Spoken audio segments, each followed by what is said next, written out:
After that coffee day with the email marketing guy, I sent him an honest email about my campaign results. For 3 days, I kept checking my inbox. I was convinced I said too little, had been too much, and ruined everything.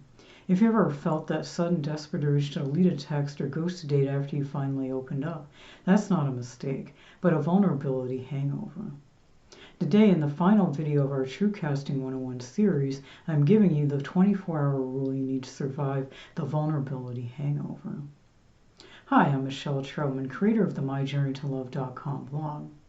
If you're ready to stop auditioning and build a relationship that fits the real you, hit subscribe and let's finish this journey together.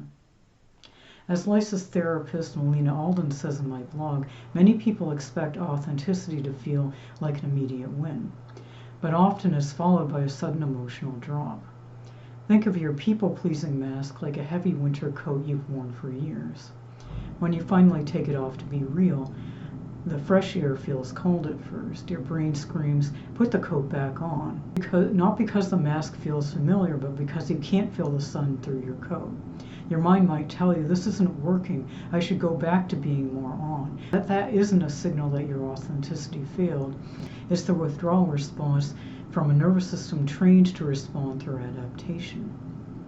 In a moment, I'm going to give you my 6-step protocol to stop the vulnerability hangover from ruining a good connection. But first, if you want to know which dating mask you've been wearing, take the Am I Dating in Disguise quiz. More about that at the end. Rejection when you're wearing a mask protects your ego, but rejection when you're being real, that cuts to the bone. I was unhappy about being rejected. That's normal. That fear is why we keep the mask on. But after thinking over the rejection, I realized the guy was doing me a favor.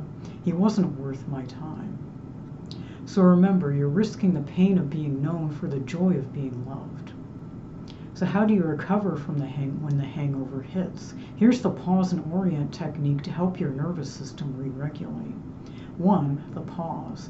When the urge to retreat or delete that text arises, don't act on it. Instead, pause and ask, is this about safety or betrayal? 2. Name the feeling. For example, tight, buzzy, or heavy, which can calm the panic. 3. The anchor. Place a hand on your chest or belly to ground yourself. 4 to 6 breaths. Take 3 slow breaths. Inhale for 4, exhale for 6, exhaling longer than you inhale. Tell yourself, this is discomfort, not danger. 5. The 24-hour rule. This is the most important part. Commit to not fixing or retreating for 1 full day. Don't apologize for what you said or didn't say. Many hangovers pass once your nervous system re-regulates.